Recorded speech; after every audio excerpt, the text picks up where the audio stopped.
الحمد لله رب العالمين والصلاة والسلام على رسول الأمين وعلى آله وصحبه أجمعين إلى يوم الدين أما بعد أعوذ بالله من الشيطان الرجيم بسم الله الرحمن الرحيم يريدون ليطفئوا نور الله بأفواههم والله متم نوره ولو كره الكافرون هو الذي أرسل رسوله بالهدى ودين الحق ليظهره على الدين كله ولو كره المشركون صدق اللہ العلی العظیم۔ محترم جناب ڈاکٹر محمود حسین رحمانی صاحب، قابل احترام جناب سید محمد ناصر فاخری صاحب، اور ڈائس پر موجود جناب خلیق احمد خان صاحب، قابل احترام بزرگوں، نوجوان بھائیوں اور عفت ماں اور بہنوں، السلام علیکم ورحمۃ اللہ وبرکاتہ۔ آج کا جو عنوان ہے وہ نوجوانوں کی ذمہ داریاں ہیں۔ نوجوانوں کی اہمیت قرآن مجید میں بھی بیان کی گئی ہے اور نبی اکرم صلی اللہ علیہ وسلم نے اپنی احادیث میں بھی مختلف مقامات پر بیان فرمایا ہے۔ ایک نوجوان کا تذکرہ قرآن مجید میں اس پہلو سے ہے کہ جب کفر و شرک بڑھا اور معاشرے پر اس کے برے اثرات مرتب ہونے لگے تو اللہ تعالیٰ نے ان کو نبی بنایا اور کہا کہ اس سیلاب کے سامنے کھڑے ہو اور بند باندھو۔ قرآن نے اس نوجوان کا تذکرہ کیا ہے اور ان کا نام حضرت ابراہیم علیہ السلام۔ قرآن نے نوجوان کا تذکرہ اس انداز سے کیا ہے، قالوا سمعنا فتى يذكرهم يقال له ابراہیم۔ عوام نے یہ کہا کہ یہ جو دیوی دیوتا تمہارے ٹوٹے بکھرے پڑے ہیں، ان کا تذکرہ تو ایک نوجوان کر رہا تھا اور اس کا نام ابراہیم ہے، اسی کو پکڑو، اسی سے پوچھو، اسی نے یہ کام کیا ہوگا۔ تو قرآن جہاں نوجوان کا تذکرہ کرتا ہے وہاں اس کا کام بھی بتاتا ہے کہ اس کی ذمہ داری کیا تھی اور کیا ہے۔ حضرت ابراہیم کا جہاں تذکرہ نوجوان کی حیثیت سے کرتا ہے وہیں پر بتاتا ہے کہ ان کا کام کیا تھا۔ پورا زمانہ ایک طرف چلا جا رہا تھا اور وہ حق و صداقت کی طرف تھے، اور کتنی مصیبتیں انہوں نے اس میں جھیلیں اس کا اندازہ ہم کر سکتے ہیں۔ سورہ کہف، کہف کے معنی غار کے ہوتے ہیں۔ اس سورہ کا نام خود غار اس لیے پڑا کہ اس میں کچھ نوجوانوں کا تذکرہ ہے جن کو اللہ رب العزت نے ظلم اور کفر اور شرک اور اللہ تعالیٰ کی نافرمانی کے سامنے ڈٹ جانے کے مقابلے میں جب باطل اور خود ظالم فرمان جو ان کے در پہ آزار ہو گئے تو اللہ تعالیٰ نے ایک غار میں ان کو پناہ دی، اور ان نوجوانوں کا تذکرہ اللہ تعالیٰ نے قرآن مجید میں بہت ہی پیارے انداز سے کیا ہے۔ انہم فتیۃ آمنوا بربہم وزدناہم ھدی۔ وہ چند مٹھی بھر نوجوان تھے جو اپنے رب پر ایمان لائے تھے اور ہم نے مزید ان کو ہدایت سے نوازا تھا۔ اب اس کی تفصیل سورہ کہف میں بڑی تفصیل کے ساتھ ہے، لیکن یہاں بھی جن نوجوانوں کا تذکرہ اللہ رب العزت نے کیا ہے ان کا کام بھی بتایا ہے کہ نوجوان اور ان کی جوانیاں کس کام میں لگنی چاہیے، اور یہ لوگ امر ہو گئے جب تک یہ زمین قائم ہے، آسمان قائم ہے اور اس زمین پر اللہ تعالیٰ کا سورج طلوع ہوتا رہے گا، یہ سنہری آیات نوجوانوں کی رہنمائیاں کرتی رہی۔ قرآن مجید میں اور بھی ضمناً نوجوانوں کا تذکرہ ہے، لیکن صریح الفاظ میں یہ دو جگہوں پر ہمیں ملتا ہے جس میں یہ بتایا گیا ہے کہ نوجوان کیا ہوتے ہیں اور ان کی ذمہ داریاں صحیح کیا ہیں اور ان کا کام اس دنیا میں کیا ہے۔ نبی اکرم صلی اللہ علیہ وسلم نے نوجوانوں کے بارے میں ایک بڑی حدیث میں یہ ارشاد فرمایا کہ اللہ تعالیٰ جب میدان حشر میں میزان پر ہوگا اس وقت خو کا عالم ہوگا، لوگ پسینوں میں شرابور ہوں گے اپنے گناہوں کے بقدر۔ بعض روایتوں میں آتا ہے کوئی ٹخنوں کے برابر، کوئی گھٹنوں کے برابر، کوئی کمر کے برابر ہوگا، خو کا عالم ہوگا۔ لیکن اللہ تعالیٰ کا جو عرش ہوگا اس عرش کے سائے میں کچھ طرح کے لوگ ہوں گے، کچھ کیٹیگریز ہوں گی، وہ 7 طرح کے لوگ ہوں گے۔ اس سلسلے میں یہ فرمایا گیا ہے کہ سبعۃ یذلھم اللہ یوم لا ظل الا ظلہ منہم شاب نشأ فی عبادۃ اللہ۔ اللہ تعالیٰ کے عرش کے سائے میں کچھ لوگ جگہ پائیں گے، ان میں وہ نوجوان بھی ہوگا جس نے اپنے جوانی اللہ تعالیٰ کی عبادت، اس کی بندگی اور اس کے بتائے ہوئے احکامات کی فرمانبرداری میں گزاری۔ یہ جوانی دی ہوئی اللہ تعالیٰ کی ہے، اور اسے لگنا کہاں چاہیے؟ بہت صریح اور سیدھی سادھی تعلیمات کتاب و سنت میں موجود ہے۔ پوری زندگی اللہ تعالیٰ کی دی ہوئی، لیکن اس پوری زندگی میں انسان کے پاس سب سے جو زیادہ قیمتی لمحہ ہے اور وقت ہے وہ جوانی ہے، کریم پیریڈ آف ہیومن لائف، انسان کی زندگی کا زرعی دور۔ اللہ تعالیٰ خوش ہوتا ہے ان نوجوانوں سے اور ان جوانوں سے جو اللہ تعالیٰ کی بندگی، اس کی اطاعت، اس کی فرمانبرداری، اس کے دین کو سیکھنے، پھیلانے، اور اللہ تعالیٰ کی زمین پر جہاں کفر ہے اور شرک ہے وہاں اللہ تعالیٰ کے نظام کو غالب کرنے کے لیے کام کرتے ہیں۔ تو یہ رتبہ بلند ہے جو اللہ رب العزت نے نوجوانوں اور جوانوں کو دیا ہے۔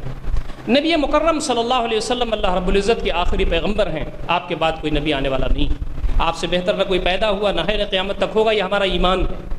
آپ صلی اللہ علیہ وسلم کے ذریعے جو زندگی گزارنے کا نظام ہم کو ملا، وہ نظام سارے مسائل کا حل ہے، پہلے بھی تھا، اب بھی ہے، رہتی دنیا تک رہے گا۔ ہماری ذمہ داری یہ بنتی ہے کہ ہم اس نظام کو دنیا کے سامنے وقتاً فوقتاً جیسے بھی معاملات پیش آئیں قابل حل بنا کر کے پیش کریں، یہ ہماری ذمہ داری بنتی ہے۔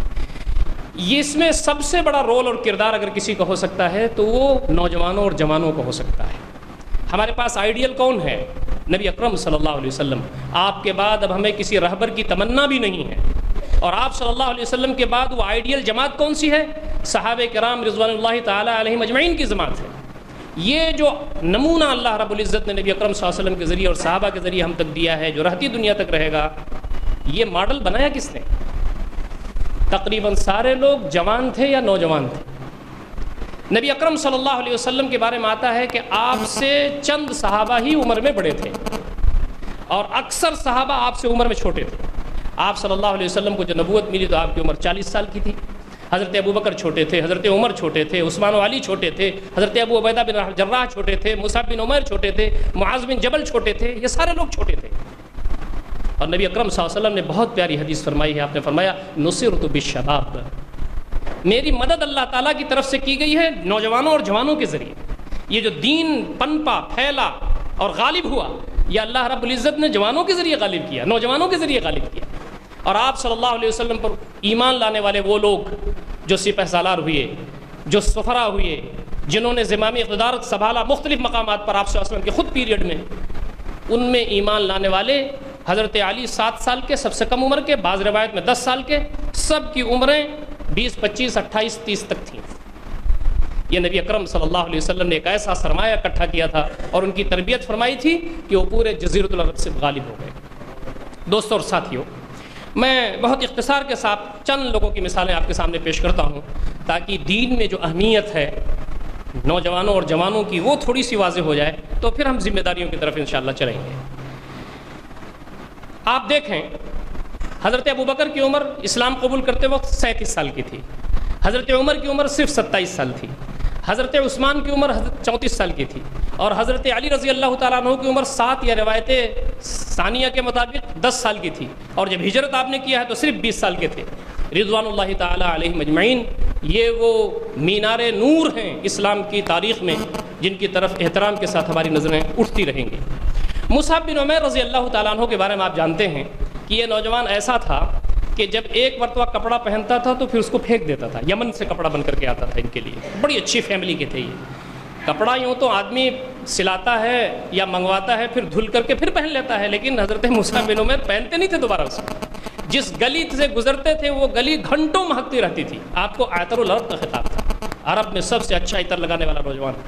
لیکن جب نبی اکرم صلی اللہ علیہ وسلم کی بات کانوں میں پہنچی تو پھر آپ صلی اللہ علیہ وسلم کے ہو کے رہ گئے اور کہا اللہ کے رسول، میری عمر اس وقت 20-22 سال کی ہے، لیکن یہ زندگی میری ضائع گئی، میں چاہتا ہوں کہ آپ کے قدموں پہ میں وہ تربیت حاصل کروں کہ تلافی مافات بھی ہو جائے اور میں دین اسلام کی خدمت بھی کر سکوں۔ نبی اکرم صلی اللہ علیہ وسلم نے اپنے پاس رکھا، اور آپ کو معلوم ہے بیعت عقبہ اولیٰ میں جب کچھ لوگ نبی اکرم صلی اللہ علیہ وسلم کے پاس مکہ میں آ کر کے اور انہوں نے کہا کہ مدینہ شریف میں آپ ایک ایسے فرد کو بھیج دیجئے جو ہمیں دین پہنچائے، بتائے کہ دین کی تفصیلات کیا ہیں، تو نبی اکرم صلی اللہ علیہ وسلم کی نظر مبارک جس نوجوان پر پڑی وہ یہی تھے۔ مصعب بن عمیر. مصعب بن عمیر کے بارے میں آتا ہے کہ جب نبی صلی اللہ علیہ وسلم نے ان کو بھیجا تھا اس وقت آپ کی عمر 25 سال کے آس پاس تھی. مصعب بن عمر گئے. اول سفیر فی الاسلام، فرسٹ امبیسڈر ان اسلام، اسلام میں پہلا سفیر. جب سفیر کوئی ہوتا ہے تو گویا وہ نمائندہ ہوتا ہے، نبی اکرم صلی اللہ علیہ وسلم کے نمائندے. 1 سال تک مدینہ شریف میں رہے اور حکمت کے ساتھ، سوجھ بوجھ کے ساتھ کیا کچھ انہوں نے استعمال کیا ہوگا. 1 سال کی مدت میں 73 لوگ آپ کے ہاتھ پر مشرف اسلام ہوئے، جس میں 3 خواتین بھی تھیں. بیعت عقبہ ثانیہ میں آ کر کے نبی اکرم صلی اللہ علیہ وسلم پر بیعت کی. آج یہ گفتگو کا موضوع ہے کہ مصعب بن عمیر کے ہاتھوں قبیلے کے سرداران اسلام قبول کیا ہوا. بڑے بڑے جو سورما تھے مدینہ شریف کے، انہوں نے اسلام قبول کیا. وہ کیا سوچ تھی، وہ کیا دعوت تھی، وہ کیا حکمت تھی جس کے ذریعے حضرت مصعب بن عمیر نے کام کیا. یہ نوجوان ہی تو تھے. آپ دیکھیں ایک نام معاذ بن جبل کا ہمارے سامنے آتا ہے. جب معاذ بن جبل کا نام ہمارے سامنے آتا ہے تو معلوم ہوتا ہے کہ کوئی بہت بڑی شخصیت، بہت عمر دراز کوئی بزرگ ہوں گے. لیکن حضرت معاذ بن جبل کو جب نبی اکرم صلی اللہ علیہ وسلم نے یمن کا گورنر بنایا تھا اور بھیجا تھا کہ معاذ اب جاؤ یمن کی طرف اور وہاں پر تم دین اسلام کو پھیلاؤ اور میری باتیں وہاں پہنچاؤ اور دین اسلام کے مطابق تم وہاں فیصلے کرو، تو معاذ بن عمر کی عمر صرف 18 سال کی تھی. ہم میں سے بہت کم لوگ ہوں گے جو یہاں بیٹھے ہیں صرف 18 سال کے ہیں. اور معاذ بن جبل کے ساتھ جو نبی صلی اللہ علیہ وسلم کا کردار تھا، رویہ تھا، قربان جائیں ہماری زندگیاں اس پر. آپ کا احترام زبان سے ہم کرتے ہیں تو ہمارے روکٹے کھڑے ہو جاتے ہیں. حال کیا تھا جب معاذ بن جبل کو آپ بھیج رہے تھے یمن کی طرف؟ معاذ بن جبل نبی اکرم صلی اللہ علیہ وسلم نیچے چل رہے ہیں، معاذ بن جبل اونٹنی پہ بیٹھے ہوئے، آپ نکیل ہاتھ میں لیے ہوئے چل رہے ہیں، نصیحتیں فرما رہے ہیں، رخصت کر رہے ہیں. یہ وقت کا نبی ہے جس سے بہتر زمین پر کوئی شخص نہیں ہے، کوئی ہستی نہیں ہے. لیکن آپ صلی اللہ علیہ وسلم نے اپنے نوجوانوں کو اور اپنے لوگوں کو کیا رتبہ دیا، کیا اعزاز بخشا. اس کی ایک مثال یہ ہے کہ نبی اکرم صلی اللہ علیہ وسلم مصعب بن عمیر، نبی اکرم صلی اللہ علیہ وسلم معاذ بن جبل کو اونٹنی پر بٹھائے ہوئے ہیں اور ان کی نکیل خود پکڑ کے چلتے ہیں اور کیا کہتے ہیں؟ معاذ تمہیں کوئی معاملہ نیا پیش آئے گا تو کیسے فیصلہ کرو گے؟ کہا قرآن مجید میں جو موجود ہے آپ کے ذریعے ملا ہے اس کے ذریعے. کہا اگر اس میں نہیں ملا تو کہا آپ صلی اللہ علیہ وسلم کی زندگی جو ہمارے سامنے ہے اس میں دیکھوں گا. نبی صلی اللہ علیہ وسلم نے ایک تیسرا کویشچن بھی کیا اور وہ غیر معمولی ہے. آپ نے کہا معاذ اگر وہ قرآن میں بھی نہیں ملا اور میری سیرت میں بھی تم کو نہیں ملا تو پھر کیسے فیصلہ کرو گے؟ کوئی نیا مسئلہ آ جائے تو؟ اس 18 سال کے نوجوان نے یہ جواب دیا کہ نبی رحمت صلی اللہ علیہ وسلم میں قرآن مجید اور آپ کی زندگی سے جو کچھ بھی ملا ہے اس کی جو اسپرٹ ہے اور روح ہے اس کو دیکھوں گا اور اجتہاد کروں گا. نبی اکرم صلی اللہ علیہ وسلم نے ڈھیروں دعائیں دی اور کہا کہ اللہ تعالیٰ تجھے سلامت رکھے. یہ وہ صلاحیتیں تھیں جو آپ نے نوجوانوں میں پیدا بھی کی تھیں اور ان کو پرکھا بھی تھا اور ان کو استعمال بھی کیا تھا. اچھے انداز تھے تاکہ وہ رہتی دنیا تک کے لیے نمونہ بن کر کے لوگوں کے سامنے آئیں. میں بہت سارے صحابہ کا اس وقت تذکرہ آپ کے سامنے نہیں کر سکتا، لیکن چونکہ یہاں ہماری مائیں اور بہنیں بڑی تعداد میں موجود ہیں، میں صرف ایک صحابیہ کا تذکرہ اس وقت کرنا چاہتا ہوں جن کی عمر بہت مختصر تھی. بہت ساری صحابیات بھی ایسی تھیں، ینگ تھیں. وہ جب نوجوانوں کی ذمہ داریوں کا مسئلہ آئے تو اس میں صرف مرد جوان نہیں آتے، اس میں ہماری مائیں بہنیں بھی اس میں آتی ہیں اور یہ دونوں مل کر کے اللہ رب العزت کے دین کو پڑھنے والے، سمجھنے والے اور اللہ تعالیٰ کے دین کے غلبے کے لیے کام کرنے والے ہوتے ہیں. تبھی دین غالب ہوتا ہے. ایک طرف سے مردوں کے ذریعے کبھی دین نہیں غالب ہوا، نبی اکرم صلی اللہ علیہ وسلم کے زمانے پہ نہیں غالب ہوا. میں صرف ریفرنس کے لیے ایک بات کہتا ہوں، غلبہ اسلام میں خواتین کا کیا رول ہے. میری 55 منٹ کی ایک تقریر پیس ٹی وی پر ہے جو ریلے ہو رہی ہے بار بار. میں نے اس میں پوری تفصیل کے ساتھ یہ بیان کیا ہے کہ ایمان لانے سے لے کر حضرت خدیجہ سے لے کر کے اور حضرت سمیہ سے ہوتے ہوئے اور ام سلمہ سے گزرتے ہوئے ہجرت میں اور آگے نصیبہ بنت کعب انصاریہ سے اور حفصہ سے اور حضرت عائشہ سے گزرتے ہوئے پھر آخر میں آپ دیکھیں کہ نبی اکرم صلی اللہ علیہ وسلم کا جب انتقال پرملال ہوتا ہے اس وقت آپ کے ساتھ ساتھ ساری خواتین بھی اسی جوش و خروش کے ساتھ دین اسلام کے غلبے میں شریک ہیں جیسے مرد شامل تھے. اور میں یہ بات زیادہ نہیں کر سکتا اس وقت، اس لیے کہ میرا ٹاپک دوسرا کچھ ہے. مردوں پر جہاد فرض نہیں ہے، لیکن آپ کیا کیجئے گا ان نوجوان صحابیات کا کہ جنہوں نے کہا اللہ کے رسول ہم آپ کے ساتھ لڑیں گے بھی، اور لڑنے کا مطلب صرف یہ نہیں ہے کہ مرہم پٹی کے لیے ہم تلواریں چلائیں گے، آپ اجازت دیجیے. احد کے میدان میں نبی اکرم صلی اللہ علیہ وسلم کہتے ہیں ام عمارہ میں کیا دیکھتا ہوں کہ اس دن دائیں طرف بھی تم میرے، بائیں طرف دیکھتا ہوں تو ام عمارہ، آگے دیکھتا ہوں تو ام عمارہ. ام عمارہ نے تو احد کے دن کشتوں کے پشتے لگا دیے اور ڈھیروں لوگوں کو انہوں نے قتل کیا تھا. ام عمارہ نے اور نبی اکرم صلی اللہ علیہ وسلم کے سامنے دفاع کر رہی تھی. فرض نہیں ہے یہ، عورتوں کے لیے تو ان کا میدان الگ ہے، لیکن کیا کیجئے گا، دین اسلام کے غلبے کے سلسلے میں خواتین کی اس جوش کا، اس جذبے کا، جس کا احترام نبی رحمت صلی اللہ علیہ وسلم نے بھی کیا تھا اور ان خواتین کو اسپیشل طور پر اجازت دی تھی۔ اب فتوے کی جہاں تک بات ہے تو فتویٰ یہ ہے کہ وہ خاص تھا نبی اکرم صلی اللہ علیہ وسلم کے لیے اور صحابات کے لیے۔ آج ہم یہ رسک مول لینے کے لیے تیار نہیں ہیں، شریعت یہی کہتی ہے۔ دوستو، میرا جو عنوان ہے اس میں آپ دیکھیں کہ ایک خاتون ہیں جن کا تذکرہ بہت عقیدت کے ساتھ ہم کرتے ہیں، ان کا نام ہے اسماء بنت ابی بکر رضی اللہ تعالیٰ عنہ۔ یہ جو سفر ہجرت ہے، نبی اکرم صلی اللہ علیہ وسلم 12-13 سال مدینہ شریف میں موجود، مکہ شریف میں موجود ہیں۔ نبی اکرم صلی اللہ علیہ وسلم 12-13 سال مکہ شریف میں موجود ہیں۔ مارا جا رہا ہے، پیٹا جا رہا ہے، ستایا جا رہا ہے، دعوت ایک خاص کلائمیکس کو پہنچ گئی ہے۔ اب لوگ ایمان نہیں لا رہے ہیں، آپ کا بائیکاٹ کیا جا رہا ہے، آپ کو پریشان کیا جا رہا ہے، اور حد تو یہ ہے کہ لوگ اکٹھا ہو جاتے ہیں کہ آپ کے گھر کو گھیر لیں اور نعوذ باللہ اس ہستی کو ختم کر دیں جو اس زمین پر سراپا رحمت ہے سب کے لیے اور جس کی امانتیں ان کے پاس محفوظ ہیں۔ میں اس عنوان پر نہیں جانا چاہتا کہ نبی اکرم صلی اللہ علیہ وسلم اگر عبادت کے لیے چاہتے تو عبادت کے لیے خانہ کعبہ حاضر تھا، وہ اس کے لیے پروپوزل پیش کر چکے تھے۔ وہ کہتے تھے عبادت کرنا ہے تو یہاں آپ تشریف رکھیے، اگر آپ کو دولت چاہیے تو دولت دیں گے ہمارے کو، اگر آپ کو سرداری چاہیے تو اس کے لیے بھی ہم تیار ہیں، اور اگر آپ کسی خاص خاندان میں شادی کرنا چاہتے ہیں اس کے لیے بھی تیار ہیں، اور اگر آپ رفاہی کام کرنا چاہتے ہیں غربا، مساکین، یتیم، لاچار، مجبور، مستحقین میں، آپ ان میں بھی کام کیجیے، لیکن وہ کام کرنا چھوڑ دیجئے جس کی ضرب ہمارے اوپر آتی ہے۔ نبی صلی اللہ علیہ وسلم نے کہا تھا یہ تو وہ چیز ہے جس کو تم کر سکتے ہو، اگر وہ جس کو تم نہیں کر سکتے یعنی سورج چاند کو لا کے دینا، یہ بھی اگر تم کر لو بالفرض تو بھی میں چھوڑنے والا نہیں ہوں۔ گھر گھیر لیا، ایک مرتبہ تلوار سے وار کی جائے تاکہ بنو عبد مناف کس کس سے قصاص لے گا۔ جب یہ حالات تھے تو نبی رحمت صلی اللہ علیہ وسلم کو حکم ہوتا ہے کہ آپ ہجرت کر جائیے۔ اس پر بھی میری بعض گفتگویں موجود ہیں۔ سفر ہجرت ویل پلانڈ تھا۔ نبی اکرم صلی اللہ علیہ وسلم کا کوئی بھی ایک واقعہ، کوئی بھی حادثہ، کوئی بھی آپ کا کام، آپ مجھے بتائیے، سیرت کا میں ادنا طالب علم ہوں، آپ کوئی بھی واقعہ بتائیے جو نبی اکرم صلی اللہ علیہ وسلم کا 3 چیزوں سے خالی ہو۔ مائکرو پلاننگ، باریک بینی کے ساتھ منصوبہ بندی، نمبر 1۔ نمبر 2، جو وسائل بھی اس وقت فراہم ہو سکتے تھے ان کے فراہم کرنے میں محنت۔ نمبر 3، اچھے آدمیوں کے حوالے اس کو کرنا۔ یہ 3 کام آپ نے کیا تو رزلٹ 1000%، 2000%، 5000% نکلا۔ اور مجھے معاف کریں گے، ہمارے فاخری صاحب نے جو گفتگو کی اس سے مجھے اور تقویت ملی کہ ہم جو دین کا کام کرنے والے ہیں انہیں بات تو کہانی چاہیے حکمت کے ساتھ اور ادب کے ساتھ، احترام کے ساتھ، لیکن چکنا نہیں چاہیے۔ نبی اکرم صلی اللہ علیہ وسلم نے کوئی بھی کام محض ثواب کے لیے نہیں کیا۔ کوئی بھی کام آپ پوری سیرت پڑھ جائیے کہ کوئی کام صرف ثواب کے لیے کیا ہو کہ اس سے صرف ثواب ملے اور کوئی اس کا آؤٹ پٹ نہ ہو، اس کا کوئی نتیجہ نہ ہو، اس کا کوئی رزلٹ نہ ہو۔ ثواب بھی تھا اس میں اور ایک اس کا آؤٹ پٹ بھی تھا، اس کا نتیجہ بھی تھا۔ دین کا جو اقامت ہوئی ہے ایک ایک چیز ثواب سے بھری ہوئی ہے اور رزلٹ اورینٹڈ بھی ہے۔ نبی اکرم صلی اللہ علیہ وسلم کی پوری حیات مبارکہ اس سے بھری ہوئی ہے۔ تو میں آپ سے صرف اتنا عرض کرنا چاہتا ہوں، نبی صلی اللہ علیہ وسلم سفر ہجرت میں جانا ہے ادھر، نکلتے ہیں ادھر، یہ حکمت ہے۔ فوراً سفر اسٹارٹ نہیں کرتے بلکہ آپ 3 دن وہاں قیام کرتے ہیں غار ثور میں۔ نبی اکرم صلی اللہ علیہ وسلم خالص مذہبی، مقدس اور صرف رضا الہی کے حصول کے لیے جو خالص کام تھا یعنی سفر ہجرت کر جانا، گھر بار چھوڑ جانا، اس کے لیے رہبر مشرک کو رکھتے ہیں۔ مشرک رہبر ہوتا ہے آپ کا، جس کو آپ نے ہائر کیا تھا کہ وہ مکہ سے مدینہ تک کا سفر آپ کو بتائے گا، لے چلے گا، وہ مشرک تھا۔ اس کا مطلب یہ ہے کہ خالص دین کا کام کرنے کے لیے بھی اگر ضرورت پڑ جائے تو ہم کو مشرکین سے بھی مدد کر کے اپنے رزلٹ کو حاصل کرنے کی، نشانے کو حاصل کرنے کی کوشش کرنا چاہیے۔ بدر کے قیدی جو تھے ان سے نبی صلی اللہ علیہ وسلم نے کہا تھا کہ بھائی ہمارے 10 آدمیوں کو آپ لکھنا پڑھنا سکھا دیں تو ہم چھوڑ دیں گے۔ میں کہتا ہوں کہ آپ قرآن پڑھانے کے لیے وہ تھے یا حدیث پڑھانے کے لیے تھے یا فقہ پڑھانے کے لیے تھے؟ وہ اس کے لیے تو سراپا نبی موجود تھا، وہ عصری علوم پڑھانے کے لیے تھے۔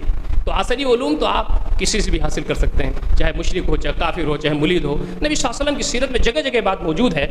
اب مسئلہ کیا تھا؟ مسئلہ سب سے بڑا یہ تھا کھانا کیسے پہنچے گا غار ثور میں، اور جو مکہ میں رپورٹ ہے مختلف جگہوں پر آپ کے بارے میں، ارے بھائی آپ چلے گئے خاک آنکھوں پر ڈالتے ہوئے، گئے کہاں؟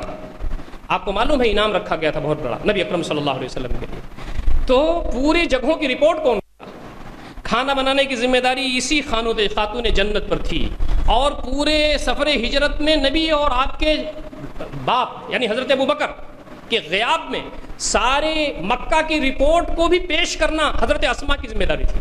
حضرت اسما بڑی تھیں، حضرت عبد الرحمن اس سے چھوٹے تھے. حضرت عبد الرحمن کا کام یہ تھا کہ وہ یہاں بیٹھیں وہاں بیٹھیں وہاں بیٹھیں وہاں بیٹھیں مکہ میں، اور پوری رپورٹ کلیکٹ کر کے آئیں اور حضرت اسما سے تبادلہ خیال کریں اور اس کے بعد ٹفن لیں اور نبی اکرم صلی اللہ علیہ وسلم کی خدمت میں حاضر ہو جائیں.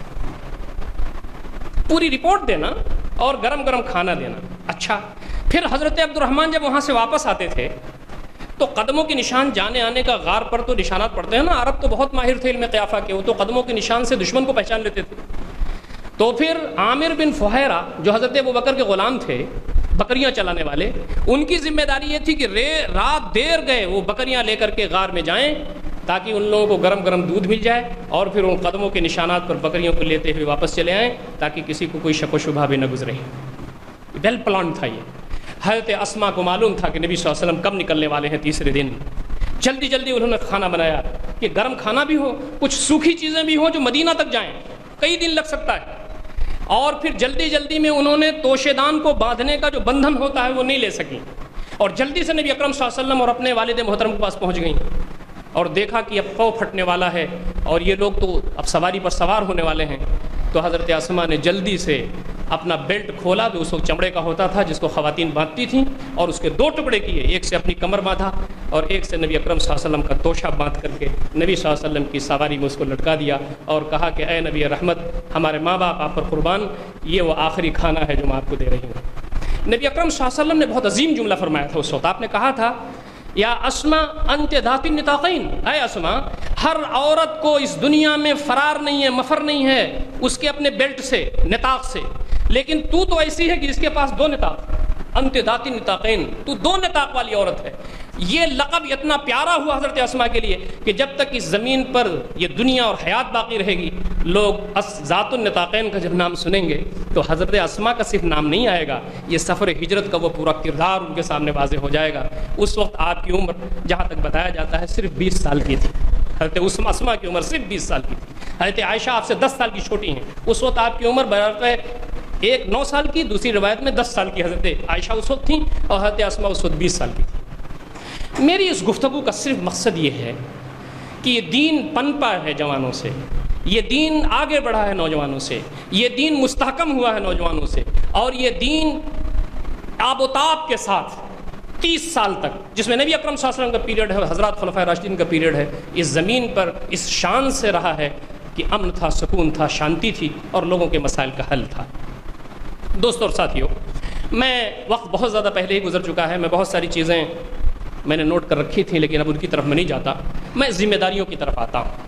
یہ تو اہمیت ہماری غیر معمولی، آپ پڑھتے رہیے. اور سب سے بڑی بات تو یہ ہے کہ اب کتاب و سنت کی باتیں، جہاں بڑی ساری خرافات نیٹ پر ہے، یہاں وہاں ہے، فلاں ہے، لیکن اللہ کا فضل ہے کہ بہت ساری اچھی باتیں اب موجود ہیں ہمارے پاس نیٹ پر، بہت سارے ویب سائٹس موجود ہیں، وہاں ہم دیکھ سکتے ہیں، پڑھ سکتے ہیں. اگر آپ کلک کریں گے انگلش میں یا عربی میں تو خاص طریقے سے ماں زیادہ عربی میں ہے، پھر انگلش میں ہے، اور اردو وغیرہ ہندی میں کم ہے، لیکن بہرحال ہے. آپ نوجوانوں کے سلسلے میں اسلام کیا رہنمائی کرتا ہے اس کو مزید پڑھنے کی ضرورت ہے. ذمہ داریاں ہماری کیا ہیں؟ جہاں بھی مسلمان رہے گا اس کی ذمہ داری بنے گی، اور ان مسلمانوں اور امت کے درمیان جو نوجوان طبقہ رہے گا اس کی ذمہ داری ہمیشہ رہے گی. ہم امت مسلمہ ہیں، نبی اکرم صلی اللہ علیہ وسلم نے ہم کو تیار کیا ہے. یہ امت قیامت تک رہے گی. اس امت کا کام کیا ہے؟ یہ امت کیا روزہ نماز کرنے کے لیے آئی ہے؟ یہ امت کیا صرف تسبیحات وغیرہ پڑھنے کے لیے آئی ہے؟ یہ امت کیا اپنے گھر کو سنبھالنے کے لیے آئی ہے؟ یا سماج کے اندر کچھ مسائل ہیں خدمت خلق کے، ان سے واسطہ رکھنے کے لیے آئی ہے؟ امت کا کیا کام ہے یہ خود قرآن مجید بیان کرتا ہے. دیکھیے، ایک نبی اس دنیا میں آتا تھا، جب وہ نبی اس دنیا سے چلا جاتا تھا تو دوسرا نبی آتا تھا، تیسرا آتا تھا، چوتھا آتا تھا، پانچواں آتا تھا. ایک لمبا سلسلہ ہے. جب تعلیمات مدھم پڑ جاتی تھیں اور نبی کی تعلیمات گرد آلود ہو جاتی تھی تو دوسرا نبی آ کر کے ان کو صاف کرتا تھا، لوگوں کی تحریفات کو الگ کرتا تھا اور کہتا تھا کہ یہ ہے اسلام اور یہ ہے دین. نبی صلی اللہ علیہ وسلم کے بعد تو کوئی اب نبی آنے والا ہے ہی نہیں. نبی صلی اللہ علیہ وسلم کی جہاں بہت ساری خصوصیات ہیں، ان میں ایک خصوصیت آپ کی ابری ہوئی یہ ہے کہ آپ کو اللہ تعالیٰ نے ایک امت دیا ہے جو آپ کے بعد آپ کے دین کے چہرے سے گرد ہی نہیں صاف کرے گا، بلکہ مختلف جگہوں، مختلف مقامات اور مختلف جگہوں پر ان کی گرد بھی صاف کرے گا، اور اس کے ساتھ ساتھ اس دین کو اسی انداز سے قائم و دائم رکھنے کی کوشش کرے گا جیسے آپ صلی اللہ علیہ وسلم نے پیش فرمایا تھا. کنتم خیر امۃ اخرجت للناس تأمرون بالمعروف وتنہون عن المنکر تؤمنون باللہ، تم بہترین امت ہو، تمہیں لوگوں کے لیے برپا کیا گیا ہے۔ نبی صلی اللہ علیہ وسلم کیا مسلمانوں کے لیے آئے تھے، مومنین کے لیے آئے تھے؟ نہیں، آپ صلی اللہ علیہ وسلم تو ساری انسانیت کے لیے برپا کیے گئے تھے۔ اللہ رب العزت سارے انسانوں کا ہے، نبی اکرم صلی اللہ علیہ وسلم سارے انسانوں کے ہیں، قرآن مجید سارے انسانوں کے لیے ہے، اسی طریقے سے یہ امت سارے انسانوں کے لیے برپا کی گئی۔ ہم تو وقتی طور پر اپنے ایجوکیشن کے لیے، اپنے ریزرویشن کے لیے، ساری چیزوں کے لیے کریں گے بات، اس لیے کہ ہم ہندوستان میں ایسی پوزیشن میں رکھ دیے گئے ہیں جہاں ہمارے بہت سارے مسائل ابھر گئے ہیں، لیکن ہم اس میں گم نہیں ہوں گے، وہ تو پارٹ ٹائم بینگ ہیں، وقتی طور پر ہیں۔ ہمارا جو امتیاز ہے وہ یہ ہے کہ ساری انسانیت کے لیے ہم اٹھے ہوئے ہیں، سارے انسانوں کو اللہ تعالیٰ کے پیغام کو پیش کرنا، ان کے مسائل سے دلچسپی رکھنا اور اٹھ کر کے آگے بڑھنا۔ نبی اکرم صلی اللہ علیہ وسلم اگر مکہ میں یہ کہتے کہ یہ عورتیں ہیں، یہ دبے کچے لوگ ہیں، یہ غلام ہیں، یہ باندیاں ہیں، ان کے خلاف بہت ظلم ہو رہا ہے، ہیزیٹیشن آپ کرتے، اٹھتے، تو یہ ہوتا کہ آپ دبے کچلے لوگوں کے مسیحا بن کر کے اوپر ہوتے، جیسا کہ آپ کی پوری زندگی تھی، غریبوں، محتاجوں، لاچاروں اور مجبوروں کے ساتھ۔ لیکن آپ صلی اللہ علیہ وسلم جس انداز سے اٹھے اور جس کے لیے آپ کو اٹھنا تھا وہ یہ کہ وہ ظالم اور جابر اور قاہر ان کے بھی مسیحا بن کر کے آپ اٹھے۔ تم جہاں جا رہے ہو جہنم کا راستہ ہے، تمہیں وہ راستہ نہیں معلوم ہے جو اللہ رب العزت کا پسندیدہ راستہ ہے، اور جس سے تمہارے آتما کو خود شانتی ہوگی، تمہیں اطمینان قلب ملے گا، تمہارے خود کے مسائل حل ہوں گے۔ نبی اکرم صلی اللہ علیہ وسلم پورے انسانوں کے اٹھ کر کے مسیحا بن گئے، اور آپ صلی اللہ علیہ وسلم کا یہی امتیاز ہے کہ آپ کسی خاص طبقے اور گروہ کے ہو کے نہیں رہے، آپ سب کے تھے۔ اور یہاں تک کہ آپ جب مدینہ تشریف لے گئے اور قحط پڑا تو آپ نے اپنے مشرک بھائیوں کے لیے بھی وہاں سے ڈونیشن بھیجا اور کہا کہ کچھ بھی ہو ہمارے اور آپ کے اختلافات، لیکن انسانیت کی بنیاد پر تو ہمارے بھائی ہیں آپ۔ اور نبی اکرم صلی اللہ علیہ وسلم کو کردار ہی تھا کہ جس کی وجہ سے لوگ آپ کے دیوانہ ہو جایا کرتے تھے، اور آپ کو معلوم ہے کہ زیادہ وقت نہیں گزرا تھا آپ کے کردار کے نتیجے میں کہ 8 ہجری میں جب فتح مکہ ہوتا ہے تو نبی اکرم صلی اللہ علیہ وسلم جب فاتحانہ داخل ہوتے ہیں مکہ شریف میں تو سارے لوگ آپ کے قدموں میں ہوتے ہیں۔ یہ وہ کردار تھا نبی اکرم صلی اللہ علیہ وسلم کا۔ تو ہماری جو ذمہ داری بنتی ہے وہ یہ کہ ہم اس امت سے وابستہ ہیں جس کا کام ہی یہ ہے کہ نبی اکرم صلی اللہ علیہ وسلم کی تعلیمات کو اپنی زندگی میں نافذ کرنا، اس پر نمونہ پیش کرنا، اور دوسرا سارے بندگان خدا تک اللہ تعالیٰ کے دین کو اس انداز سے پیش کرنا کہ اگر مسائل کا حل چاہتے ہو تو آؤ یہاں، اگر تم دل کا اطمینان چاہتے ہو تو یہاں آؤ، اور اگر سکھ اور شانتی چاہتے ہو تو اس نسخے کیمیا کی طرف آؤ۔ ہمارے مولانا فاخری صاحب نے جو بات کہی ہے وہ بات بہت ہی مناسب ہے، وہ یہ کہ ہم میں سے کتنے لوگ ہیں جن کو اس بات کا شعور حاصل ہے؟ ہمارے امت کے اندر کتنے لوگ ہیں جو اتحاد کے ساتھ ساتھ، اتفاق کے ساتھ ساتھ اپنی ذمہ داری کی طرف آتے ہیں؟ پھر ہمارے اس پوری امت میں نوجوانوں کا کیا پرسنٹ بنتا ہے؟ پھر ان نوجوانوں میں سے باشعور نوجوانوں کو کتنا پرسنٹ بنتا ہے؟ کسی بہت بڑے فلسفی نے یہ بات کہی ہے کہ اگر کسی قوم کے مستقبل کا اندازہ کرنا ہو تو یہ دیکھو کہ اس کے نوجوان سپنا کیا دیکھتے ہیں۔ علی گڑھ مسلم یونیورسٹی میں، میرے خیال سے ہمارے آگے پیچھے کا پیریڈ ہے، علی گڑھ مسلم یونیورسٹی میں ایک یہودی نوجوان پڑھنے آیا تھا، میں نے وہاں سے ایم اے کیا، مجھ سے پہلے کا تھوڑا واقعہ ہے۔ علی گڑھ مسلم یونیورسٹی میں ایک نوجوان ایم اے کرنے کے لیے آیا تو لڑکوں نے اس کو ہوٹ کیا اور اس کو عصر کے بعد چائے نہیں پینے دی۔ آپ کو معلوم ہے کہ اب تو بہت تبدیلی واقع ہوئی ہے، لیکن پہلے علی گڑھ مسلم یونیورسٹی میں چائے بھی کم سے کم 1-1.5 گھنٹے میں پی جاتی تھی، اتنا وقت تھا لوگوں کے پاس۔ بیرا اگر فوراً چائے لے آتا تھا تو اس کو ڈانٹتے تھے لڑکے بہت اطمینان سے۔ یہ لڑکا جب چائے پینے گیا، یہودی اسرائیل سے پڑھنے آیا تھا، وہ خاص اس کے مقاصد رہے ہوں گے، تو لڑکوں نے ہوٹنگ کر دی اور ہوٹنگ کر دیا، اس کو چائے نہیں پینے دیا ہوٹل پر۔ اب بتائیے کسی یہودی لڑکے کو چائے نہ پینے دیا جائے تو اس سے بڑی دین کی اور کوئی خدمت ہو سکتی ہے؟ بہت بڑی خدمت ہے یہ دین کی۔ بہرحال وہ چلا گیا ہوٹ ہو کر کے۔ بعد میں اس نے عصر بعد چائے بھی پینا چھوڑ دیا ہوٹل پر، اپنے کمرے میں بنانے لگا۔ لوگوں نے اس سے پوچھا کہ ارے یہ مسلم نوجوان ہیں، چند دن کریں گے اس کے بعد بھول جائیں گے کہ تم یہودی بھی ہو۔ تو اس نے کہا نہیں، میں نے تو بہت کچھ پڑھا تھا مسلمانوں کے بارے میں، ہم تو وہاں دیکھ ہی رہے ہیں لڑائی جھگڑا چل رہا ہے فلسطین کے اندر، لیکن ہندوستان میں بھی مسلمان اتنی نفرت کرتا ہے یہودیوں سے، یہ مجھے آج پتہ چلا۔ میں یہاں پر کچھ لے کر کے آیا ہوں جو مجھے کرنا ہے۔ میں اب عصر سے لے کر کے مغرب کا وقت جو برباد ہو رہا تھا اس میں ایکسٹرا آرڈینری کوالیفیکیشن پیدا کروں گا تاکہ گریٹ اسرائیل کا میں دفاع کر سکوں۔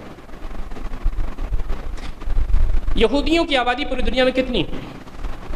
1.30 کروڑ 48 لاکھ یونائٹڈ اسٹیٹس کی 50 اسٹیٹس میں اسکیٹرڈ ہیں وہ، اور 47 لاکھ کے آس پاس وہ اسرائیل میں موجود ہیں، جو ہمارے بھائیوں کو روزانہ شہید کر رہے ہیں، ہماری ماؤں کی عصمتیں داؤں پر لگی ہوئی ہیں وغیرہ وغیرہ۔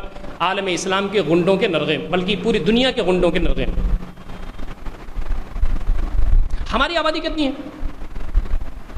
مولانا نے تو 160 بتا دیا، 160 کروڑ، بلکہ 160 کروڑ، 1 ارب 60 کروڑ کے قریب آس پاس پوری دنیا میں امت، اور وہ کدھر ہیں؟ 1 کروڑ 30 لاکھ، کتنے ٹائم زیادہ ہیں ہم ان سے؟ حساب لگا لیجیے آپ۔ نبی اکرم صلی اللہ علیہ وسلم تشریف رکھتے تھے، صحابہ کرام پروانوں کی طرح گھیرے ہوئے تھے۔ آپ نے کہا ایک وقت آئے گا کہ دنیا کی قومیں تمہارے اوپر پل پڑیں گی جیسے بھوکے دسترخوان پر پل پڑتے ہیں۔ صحابہ نے کہا اللہ کے رسول ہم تھوڑے ہیں، لیکن ہمارا یہ اثر ہے کہ جزیرۃ العرب کانپ رہا ہے، کیا ہمارے بعد کے جو بھائی آئیں گے وہ اور تھوڑے ہو جائیں گے؟ نبی رحمت صلی اللہ علیہ وسلم نے فرمایا نہیں، وہ بہت زیادہ ہوں گے، اور ان کی کثرت آپ نے بتایا غثاء کغثاء السیل، ان کی تعداد اتنی ہوگی جیسے سیلاب کے اوپر تم جھاگ نہیں دیکھتے، جھاگ ہی جھاگ نظر آتا ہے، پانی نظر ہی نہیں آتا۔ آپ کی اس گفتگو جو رحیمانہ اور کریمانہ تھی، اس کے پیچھے 2 چیزیں تھیں، ایک تو کثرت میں زیادہ لیکن وزن میں بالکل کم۔ جھاگ کا کیا وزن ہوتا ہے؟ کچھ نہیں۔ صحابہ نے کہا اللہ کے رسول ایسا کیسے ہو جائے گا؟ کہا یقذف اللہ فی قلوبہم الوہن، اللہ تعالیٰ ان کے دلوں میں کمزوری ڈال دے گا، وہن۔ صحابہ تو عربی جانتے تھے نا، انہوں نے کہا وہن کیا چیز ہے اللہ کے رسول؟ کہا حب الدنیا و کراہیت الموت، دنیا کی محبت ان کے دلوں میں بیٹھ جائے گی اور موت سے بھاگنے لگیں گے۔ آج پوری امت کا معاملہ یہ ہے کہ ہائے دنیا ہائے دنیا ہائے دنیا۔ ہمارے اسلاف کا معاملہ یہ تھا کہ پوری دنیا ان کے لیے بنائی گئی تھی اور وہ بنائے گئے تھے آخرت کے لیے، تو پوری دنیا ان کے قدموں پہ گرتے تھی لیکن اس کو ٹھوکر مارتے تھے، اور سامنے اللہ تعالیٰ کا کلمے کی بلندی اور اللہ تعالیٰ کے دین کی اقامت اور اللہ تعالیٰ کی رضا کا حصول تھا۔ ہمارا حال یہ ہے کہ دین خطرے میں پڑا رہے کوئی بات نہیں، قرآن کی توہین ہو کوئی بات نہیں، نبی اکرم صلی اللہ علیہ وسلم کی توہین پوری دنیا میں کی جائے کوئی بات نہیں، ہندوستان کے اندر وہ خاص مکتب فکر جو یہاں پر غلط فہمیاں پھیلا رہا ہے اور نہ جانے کیا کیا اس کی سازشیں ہو رہی ہیں، اور وہ اللہ تعالیٰ کی حکمت کہیے یا ہر شخص کو اللہ تعالیٰ آزمائش کا موقع دیتا ہے، اس کا امتحان لیتا ہے، وہ برسر اقتدار بھی آ گئے ہیں، جہاں اس میں بہت سارے شر کے پہلو نظر آ رہے ہیں، خیر کے پہلو بھی ہوں گے، لیکن یہاں کیا کچھ وہ نہیں کرتے۔ جب ابو غریب میں، افغانستان کے اندر، عراق کے اندر، دنیا کے کونے کونے میں، یورپ کے اندر جب کہیں کچھ ہوتا ہے تو قرآن مجید کو جلاتے ہیں، اس پر پیشاب کرتے ہیں، اس کی توہین کرتے ہیں۔ نبی اکرم صلی اللہ علیہ وسلم کی توہین کی جاتی، پگڑی باندھ کر کے اس میں بم لگا کر کے داڑھی لمبی کر کے بتایا جاتا ہے یہ مسلمانوں کا دہشت گرد پیغمبر ہے، نعوذ باللہ۔ تو ہم چاہتے ہیں کہ یہ کچھ نہ ہو، لیکن پھر اپنی دنیا میں ہم چلے جاتے ہیں۔ میں انشاءاللہ گفتگو کی اختتام پر آپ کے سامنے یہ بات کروں گا کہ عالم اسلام نے بلکہ پوری دنیا کے نوجوانوں اور جوانوں کی ذمہ داریاں کیا ہیں اور نوجوان کر کیا رہے ہیں اس وقت۔ ہم جیسے نوجوان بیٹھے تو ہیں ہاتھ پہ ہاتھ رکھ کے، لیکن ایسے نوجوان بھی اس دنیا میں موجود ہیں جو اپنی ہتھیلی پر اپنے سر کو لیے ہوئے اللہ رب العزت کے بارگاہ میں اپنا نذران عقیدت پیش کر رہے ہیں، ایسے نوجوان بھی موجود ہیں۔ آج پوری دنیا میں جو لڑائی لڑی جا رہی ہے وہ 2 پوائنٹ ہے بس، اس پر علماء نے بھی لکھا ہے اور اس پر جو ہمارے تھنک ٹینک ہیں انہوں نے بہت کچھ لکھا ہے، بہت بھرا ہوا ہے۔ اس پر 2 ہی بندو ہے جس پر اس وقت لڑائی چل رہی ہے اور نوجوانوں کو اس میں خاص طریقے سے استعمال کیا جا رہا ہے، وہ یہ قرآن مجید اور نبی اکرم صلی اللہ علیہ وسلم کی ذات گرامی، بس سارے عزم آزما لیے 2 لوگوں نے۔ کیپٹلزم اپنی آخری عمر کو پہنچ چکا ہے طبعی، اب گرے کی تب گرے، اور اکنامسٹ جو پوری دنیا کے ہیں وہ لکھ رہے ہیں، بلکہ پوپ نے بھی لکھا تھا اس سے پہلے، ویٹیکن کی ویب سائٹ پہ موجود تھا کہ اگر دنیا کو اس کرائسس سے، اکنامک کرائسس سے اگر کوئی نکال سکتا ہے تو اسلامک اکنامک سسٹم نکال سکتا ہے۔ پوپ نے لکھا تھا، ان سے پہلے جو پوپ صاحب تھے، اور آج کے جو اکنامکسٹ ہیں وہ لکھتے ہیں۔ دوحہ بینک کا جو جنرل مینیجر ہے وہ یہیں کا آپ کا تمل ناڈو کا ہے، ایک برہمن ہے، وہ بہت کچھ لکھتا ہے اپنے ویب سائٹ پر۔ ایک جگہ اس نے یہ لکھا کہ میں جب کیپٹلزم کو پڑھتا ہوں تو دماغ سے پڑھتا ہوں، یہ فائدہ وہ فائدہ، یہ چیز وہ چیز، لیکن جب اسلام کے نظام معیشت کو پڑھنا شروع کرتا ہوں تو دماغ کے ساتھ ساتھ میرا دل بھی اس کے ساتھ جڑ جاتا ہے۔ یہ غیر مسلم لکھتا ہے۔ آپ کے مہاراشٹر میں خودکشیاں ہو رہی ہیں، لوگ لکھتے ہیں کہ اس کا حل اسلام کے پاس ہے۔ زمانہ بڑے غور سے سن رہا تھا، ہم ہی سو گئے داستان کہتے ہیں، ہم ہی خود نہیں جانتے کیا ہے۔ دیکھیے میں یہ بات بہت ادب کے ساتھ عرض کرنا چاہتا ہوں، میرا علم بھی کم ہے اور عمر بھی میری کم ہے، لیکن میں بات ادب کے ساتھ بہت کرنا چاہتا ہوں۔ یہ درس قرآن سے، جمعہ کے خطبے سے، درس حدیث سے، تذکیروں سے، واعظ سے دین اسلام نہیں پھیلا ہے۔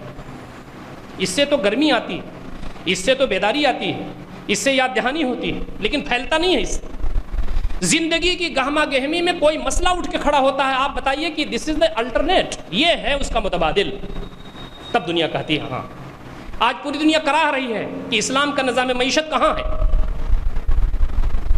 کتنے لوگ ہیں پوری دنیا میں جو بتا سکیں کہ Islam is the final and last alternate? یہ تو رہتی دنیا تک کے مسائل کا حل کرنے والا ہے نا، آج کے اکنامک کرائسس کا حل کیوں نہیں پیش کرتا؟ کہاں ہیں وہ نوجوان جو اکنامکس پڑھنے والے ہیں؟ کہاں ہیں وہ نوجوان جو دنیا کے لیے کام کرنے والے ہیں؟ آپ دنیا کمائیے، اسلام نہیں روکتا، اور بلکہ یہ بھی کہتا ہے کہ اتنا کماؤ اتنا کماؤ اتنا کماؤ کہ زکوٰۃ واجب ہو جائے، تم دینے والا ہاتھ بنو، لینے والا ہاتھ نہ بنو، یہ اسلام کہتا ہے۔ لیکن دنیا کے پیچھے پڑ کر کے دیوانہ نہ ہو، دنیا تمہارے قدموں میں ہو، تمہاری نظر آخرت پر۔ یہ کانسیپٹ بہت کلیئر ہے، لیکن آپ بتائیے کہ اللہ رب العزت قیامت دن پوچھے گا کہ میں نے تجھے جوانی دی تھی، میں نے تجھے صلاحیتیں دی تھیں، مواقع بھی تم کو دیے تھے، میرا دین رسوا ہو رہا تھا، میرے دین کے لیے تو نے کیا کیا؟ بعض روایتوں میں آتا ہے کہ آدمی دائیں دیکھے گا، بائیں دیکھے گا، کھٹ ہوگا۔ لیکن کچھ بے صلاحیت اور کم صلاحیت کے نوجوان بھی اس وقت ہوں گے جن کی زبان میں اللہ تعالیٰ تاثیر دے گا، ان کے دلوں میں بانٹ ڈالے گا، وہ اللہ تعالیٰ کے دین کے لیے آگے بڑھ کر کام کر رہے ہوں گے۔ والذین جاہدوا فینا لنہدینہم سبلنا، جو لوگ ہمارے راستے کی طرف آگے بڑھتے ہیں ہم ان کو اپنے راستے دکھاتے ہیں، ان کے دلوں میں باتیں ڈالتے ہیں۔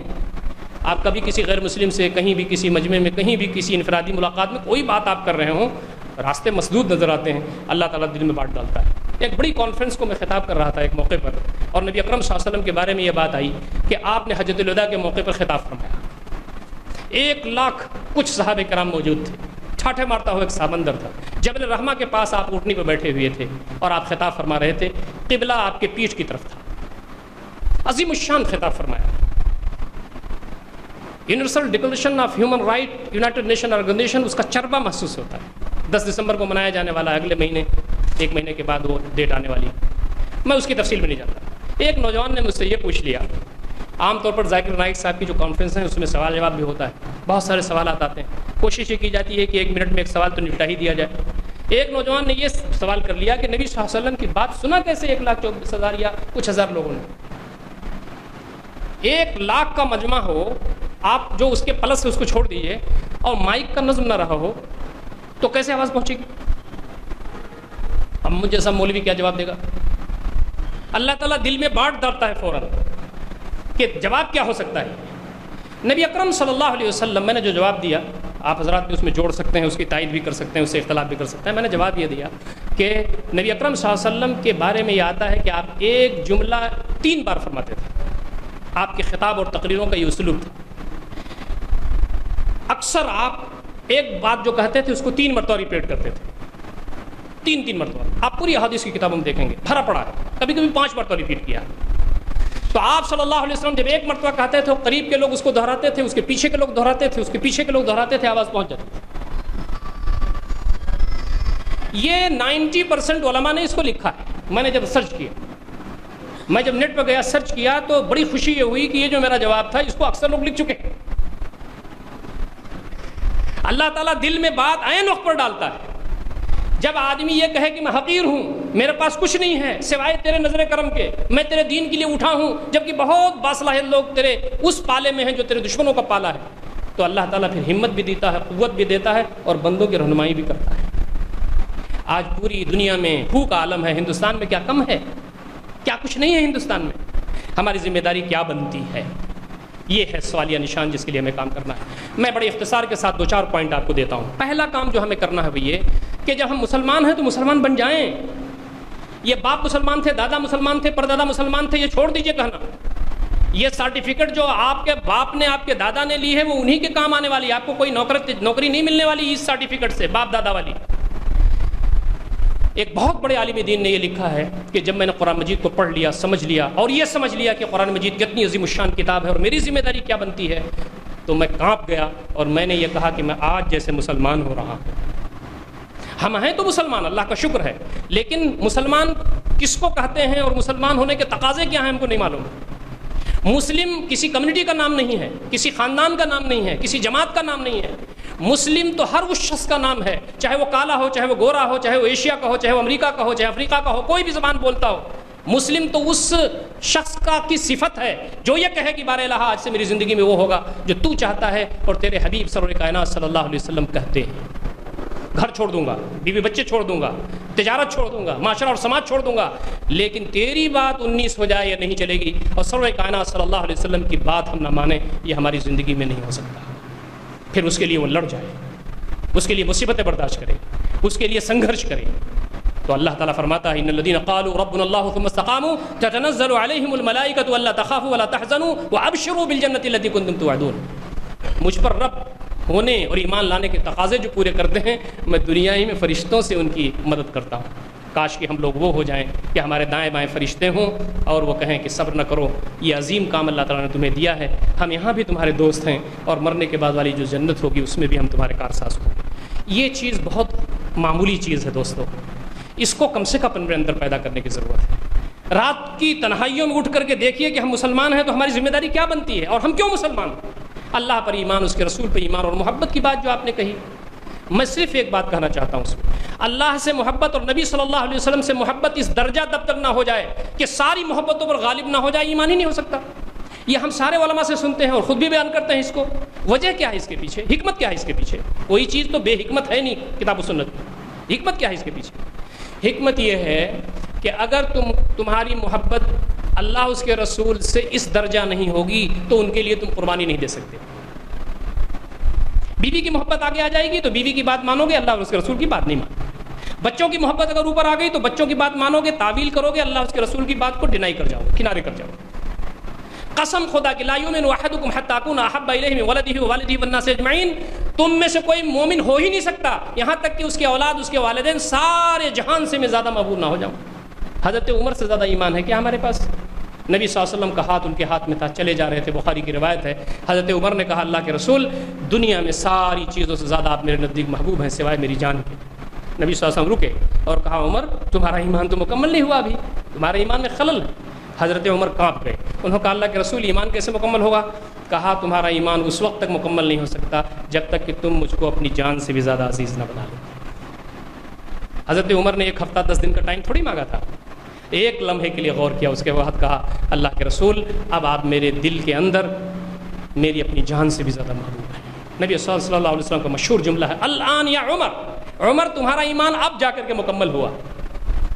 صلاحیت دینے کا مطلب ہوگا دین اسلام کے لیے تو ادھر ادھر ہو جائیں گے، یہاں 40,000 روپیہ مل رہا ہے، یہاں 20,000 روپیہ مل رہا ہے، بیوی کہے گی نہیں نہیں اسی کو لینا ہے۔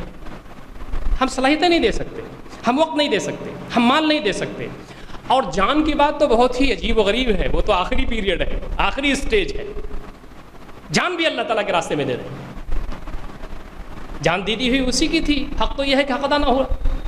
ایک صحابی آتے ہیں غزوہ بدر میں، نبی صلی اللہ علیہ وسلم صفیں درست کر رہے ہیں، آپ کے ہاتھ میں ایک روایت میں تو آتا ہے کہ تیر تھا، دوسری روایت میں آتا ہے کہ ایک ٹہنی تھی، ٹہنی۔ آپ کہتے تھے استو، صفیں سیدھی کر دو اور کوئی آدمی آگے نہ نکلے، اور اگر تم صفیں ٹھیک سے نہیں کرو گے تو دشمن تمہارے اندر گھس جائے گا، کمزوری واقع ہو جائے گی۔ ایک صحابی تھے سواد بن غزیہ ایک صحابی تھے، وہ بار بار باہر نکل جاتے تھے۔ آپ کہتے تھے کہ استو وسد الخلل، بیچ کا آپ دیکھیں گے کہ یہی الفاظ حرمین شریفین میں امام بھی دہراتا ہے۔ بعض لوگوں نے نماز اور میدان جہاد کی سملیرٹیز پر کتابیں لکھ دی، وہاں امام ہے رکوع کرتا ہے، آرڈر دیتا ہے رکوع میں جائیے، سجدہ کرتا ہے رکوع میں سجدے میں جائیے، اگر نہیں جاتے تو جان کا خطرہ ہے۔ ایسے ہی جہاد میں بھی حکم ہو گیا آگے بڑھیے، پیچھے ہٹنے کا سوال نہیں ہے، خیر وہ الگ موضوع ہے۔ لیکن سواد بن غزیہ آگے بڑھ جاتے تھے، نبی اکرم صلی اللہ علیہ وسلم نے کہا استوی یا سواد ذرا ٹھیک سے بڑھو، ٹھیک سے رہو، پھر آپ نے کہا کہ ٹھیک ہو یہ، پھر آگے بڑھ گئے، آپ پہنچے، آپ نے ایک ٹھوکر لگا دیا اس سے ٹہنی سے، ٹھیک سے سب میں رہیے، سواد بار بار نکل جاتے، پیٹ میں جیسے ہی لگا حضرت سواد چیخے، انہوں نے کہا اوجعتنی یا رسول اللہ صلی اللہ علیہ وسلم، اللہ کے نبی صلی اللہ علیہ وسلم آپ نے مجھے تکلیف پہنچا دی، بہت تکلیف پہنچی مجھ کو۔ تو کہا کیا ہوگا؟ آپ کہا مجھے بدلہ چاہیے۔ قربان جائیے نبی اکرم صلی اللہ علیہ وسلم کی حیات مبارکہ پر، ایک ایک حرکت و عمل پر، کہاں جنگ چھڑی ہوئی ہے اور کہاں بدلے کا معاملہ پیش کر دیا صحابی نے۔ تو آپ نے کہا یہ ٹہنی لو اور بدلہ لے لو، پتہ نہیں آج کیا ہو، آج تو جنگ ہو رہی ہے، کفر و اسلام کی پہلی جنگ، لو ٹہنی بدلہ۔ سعد نے کہا اللہ کے رسول آپ دیکھ رہے ہیں کہ میں تہبند پہنے ہوئے ہوں، چادر میرے اوپر نہیں ہے، آپ کے تو جس میں اطہر پر چادر ہے۔ نبی اکرم صلی اللہ علیہ وسلم نے اپنی چادر چھوڑ دی، وہ نیچے گر گئی، کہا کہ سعد بدلہ لے لو آج۔ راوی لکھتا ہے حضرت سواد دوڑے اور نبی اکرم صلی اللہ علیہ وسلم سے لپٹ گئے اور آپ کا شکم مبارک اور آپ کی پشت مبارک چومنے لگے. آپ نے کہا سواد یہ کیا کیا تم نے؟ تم کو تو بدلہ لینا تھا. کہا اللہ کے رسول آپ اللہ تعالیٰ کے سچے اور پکے نبی ہیں. آپ نے فرما دیا ہے کہ آج یوم الفرقان ہے، آر پار کی لڑائی کا دن ہے، اور آپ نے یہ کہا ہے کہ آج جو کامیاب ہو جائے، شہید ہو جائے، جنت میں اس کا مقام بلند ہے. میری یہ تمنا ہے کہ میں آج کام میں آ جاؤں، لیکن اے نبی رحمت میں یہ چاہتا ہوں کہ اللہ تعالیٰ سے میں اس حال میں ملوں کہ سب سے آخری ہستی جس سے میرا جسم لگا ہوا ہو آپ کی ذات گرامی. یہ محبت صرف ذاتی اور ظاہری نہیں تھی، بلکہ نبی اکرم صلی اللہ علیہ وسلم کے لیے تو جان قربان دینے کے لیے تیار کر. تو یہ بات کب ہوگی؟ نبی اکرم صلی اللہ علیہ وسلم سے یہ محبت ہمارے ایمان کا حصہ ہے کیا یہ؟ ہم کسی سے نہیں ڈرتے، ہم اللہ رب العزت سے ڈرتے ہیں. ہم کسی کی محبت اپنے اندر نہیں رکھتے، اللہ اس کے رسول کی محبت رکھتے ہیں. اور یہ محبت اتنی بڑی مقدار میں یہاں موجود ہے کہ کسی چیز کی پھر محبت کے آنے کی گنجائش نہیں ہے، اور اگر ہے بھی تو انہی محبتوں کی جو اللہ اس کے رسول کی محبت کے تابع ہوں. بیوی سے محبت، مال سے محبت، اسباب سے محبت، تجارت سے محبت ہم اسی حد تک کریں گے جس کی اجازت ہمیں اللہ اس کے رسول کی محبت کرنے کے لیے دیتی ہے. اور جب اس کے تحت آ جائیں تو بیوی سے محبت بھی عبادت ہو جاتی ہے. فرمایا نبی اکرم صلی اللہ علیہ وسلم نے کہ بیوی کے منہ میں لقمہ تم ڈالتے ہو اگر اسی جذبے کے تحت، اللہ اور اس کے رسول کی اطاعت کے جذبے کے تحت، تو یہ بھی صدقہ ہے. اور اپنے بچوں کے لیے تم روزی روٹی کے لیے اگر دوڑ دھوپ کرتے ہو اسی جذبے کے تحت، تو یہ بھی تمہارے لیے جہاد ہے. طلب کسب الحلال فریضۃ بعد الفریضہ. دوسری روایت میں آتا ہے طلب کسب الحلال جہاد. روزی روٹی صحیح کمانا حلال، یہ جہاد ہے. پہلی چیز تو یہ ہے دوستوں اور ساتھیوں جس پر ہمیں سب کو توجہ دینے کی ضرورت ہے. دوسری بات جو مجھے کرنی ہے وہ یہ کہ علمی تیاری کی ضرورت ہے. ہم وقت کے لحاظ سے تیار ہوں. صحابہ کرام علم کے لحاظ سے، ثقافت کے لحاظ سے اور اسٹیٹس کے لحاظ سے اپنے دشمن کے سامنے بالکل کھڑے تھے. یہ نہیں تھا کہ ان کی سطح نیچی تھی.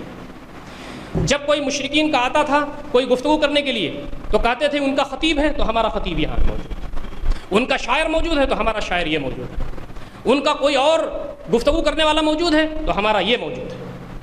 مکہ میں جب صلح حدیبیہ کے لیے سہیل نکلے تو جیسے ہی وہ سامنے آئے نبی اکرم صلی اللہ علیہ وسلم نے کہا صلی اللہ علیہ وسلم معاملہ آسان ہو گیا، اور چلو سہیل آ گئے ہیں تو علی تم آؤ. آپ نے ایک ایک جگہ پر نیک ٹو نیک کہا ہے یہ ہمارے افراد موجود ہیں. اور نبی صلی اللہ علیہ وسلم نے ان کو تیار بھی کیا تھا علمی حیثیت، علمی تیاری کے لحاظ سے، اور ان کو اپریشیٹ بھی کیا تھا. ہماری ذمہ داری یہ بنتی ہے کہ قرآن مجید پڑھیں، ترجمے سے پڑھیں. جیسا کہ فاخری صاحب نے فرمایا کہ کسی کا بھی ترجمہ پڑھیں. قرآن مجید تو سب کا ہے نا میرے بھائی، مسجدیں سب کی ہیں، قرآن سب کا ہے، اللہ سب کا ہے، رسول اس کے سب کے ہیں، دین و شریعت سب کی ہے. اور یاد رکھیے اتحاد فرض ہے اور انتشار حرام ہے. سنتوں کو چھوڑ دیجئے چلے گا، نوافل چھوڑ دیجئے چلے گا، فرض آپ چھوڑیں گے تو کبھی بھی بخشے نہیں جائیں گے. ان امت کو کسی بھی حال میں انتشار میں نہیں جانا چاہیے. علمی تیاری ہماری کیا ہے اس کے لیے ہم تمام کو تیار رہنا چاہیے. آج کے اس دور میں اچھی اردو ہمیں آنی چاہیے، اچھی انگلش آنی چاہیے، ریجنل لینگویجز میں اچھی گفتگو ہم کر سکیں. ہم گفتگو دلائل کی بنیاد پر کریں. قرآن مجید جتنا بھی ہے سب سائنٹیفک ہے، جیسا ہمارے رحمانی صاحب فرما رہے تھے کہ سب سائنٹیفک ہے. اس پر کتابیں موجود ہیں، بڑے بڑے لوگوں نے اس پر لکھا ہے. اور ایک ویب سائٹ تو انگلش میں ہے، اس وقت بڑا کام کر رہا ہے. اصل بیسیکلی وہ عربک میں ہے اور انگلش میں اس کا ویب سائٹ بھی موجود ہے. آپ کلک کریں گے تو پورا انگلش ہو جائے گا. وہ اعجاز ہے، اعجاز www.eaz.org. یہ میں بہت سارے نوجوانوں کو بتا چکا ہوں ایک ایک آیت پر. بلکہ میں یہ اوپر ابھی جب دیکھ رہا تھا نمائش تو وہاں ساری چیزیں سائنٹیفک انہوں نے بنائی ہے. تو میں بتانے والا تھا ان کو کہ آپ اس ویب سائٹ کو بھی جائیے، اور بہت ساری چیزیں آپ کو ہزاروں چیزیں ملیں گی. پوری دنیا لگی ہوئی ہے اللہ تعالیٰ کے دین کی خدمت کرنے کے لیے. لیکن ہم تو ہندوستان میں ہیں نا. اللہ تعالیٰ یہ نہیں پوچھے گا امریکہ میں، یورپ میں، فلاں جگہ تم نے دین کو نہیں پھیلا دیا. لیکن اللہ تعالیٰ یہ پوچھے گا کہ الہ آباد میں، کانپور میں، لکھنؤ میں، اتر پردیش میں تم میرے دین کے لیے جو کچھ کر رہے تھے اس کو کیا کہ نہیں. صرف ایک مثال آپ دیکھیے. نبی اکرم صلی اللہ علیہ وسلم تشریف رکھتے تھے، ایک ڈیلیگیشن آیا، عبرانی بولنے لگا. نبی اکرم صلی اللہ علیہ وسلم عبرانی نہیں جانتے تھے.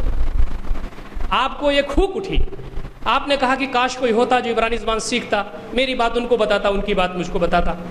حضرت زید کھڑے ہو گئے. انہوں نے کہا اللہ کے رسول آپ ان کو روک لیجئے، ہم سب مہمان ان کی میزبانی کریں گے، آپ ان کو روک لیجئے، میں سیکھتا ہوں. سید سلیمان ندوی رحمۃ اللہ علیہ نے اپنی کتابوں میں لکھا ہے کہ 15 دن کے اندر، یہ بات اور جگہوں میں ملتی ہے، 15 دن کے اندر انہوں نے فراٹے کے ساتھ سیکھ لی. اتنی آسانی سے کہ نبی صلی اللہ علیہ وسلم کی بات ادھر پیش کرتے تھے، ان کی بات نبی اکرم صلی اللہ علیہ وسلم. نبی اکرم صلی اللہ علیہ وسلم بہت خوش ہوئے اور آپ نے کہا سریانی بھی سیکھ لو. تو بعض روایتوں میں آتا ہے کہ انہوں نے اس زبان کو بھی سیکھا. آج کتنی ریکوائرمنٹس منہ کھولے کھڑی ہوئی ہیں ہندوستان کے اندر اور اتر پردیش کے اندر. اسلام کے نوجوان کہاں ہیں؟ مسلمانوں کے نوجوان تو ہر جگہ نظر آتے ہیں، لیکن اسلام کے نوجوان کہاں ہیں؟ نبی صلی اللہ علیہ وسلم کی شیدائی کہاں ہیں جو اسلام کی پیشانی سے گرد صاف کر سکیں؟ اجودھیا کے ڈاکٹر گوپال داس سے میرے خیال سے پچھلی مرتبہ میں آیا تھا تو میں نے یہ بات یہاں عید ملن کے پروگرام میں کہی تھی کہ جب گوپال داس سے یہ ساری باتیں ہوئی اجودھیا کے اندر تو انہوں نے کہا بھائی اگر اسلام یہی ہے تو ہمیں کیا شکایت ہے آپ سے مسلمانوں سے؟ مسلمان جو کرتے ہیں دیکھنے میں آتا ہے وہ تو پتہ نہیں کیا کیا ہے، لیکن آپ نے جو اسلام بتایا ہے اس سے تو ہمیں کوئی اختلاف ہی نہیں ہو سکتا. چلتے چلتے انہوں نے کہا کہ ایک لفظ ہے جس کو آپ لوگ نہ کہیں تو بہت اچھا ہے. کافر جب آپ لوگ کہتے ہیں تو ہم بھیبھیت ہو جاتے ہیں. کافر نہ کہا کیجیے ہم کو. کہا گیا کافر مانے کیا سمجھتے ہیں آپ؟ کہا ہم یہ سمجھتے ہیں کہ مسلمان پہلے پاور میں تھا، اب پھر اگر پاور میں آ گیا تو ہمیں پکڑ کے ذبح کر دے گا. قتل یوگ جو قتل کے لائق ہو. کافر کے معنی جسے مار ڈالا جائے. ارے آپ جیسا پڑھا لکھا ڈاکٹر آدمی پی ایچ ڈی وہ ایسی بات کرے گا؟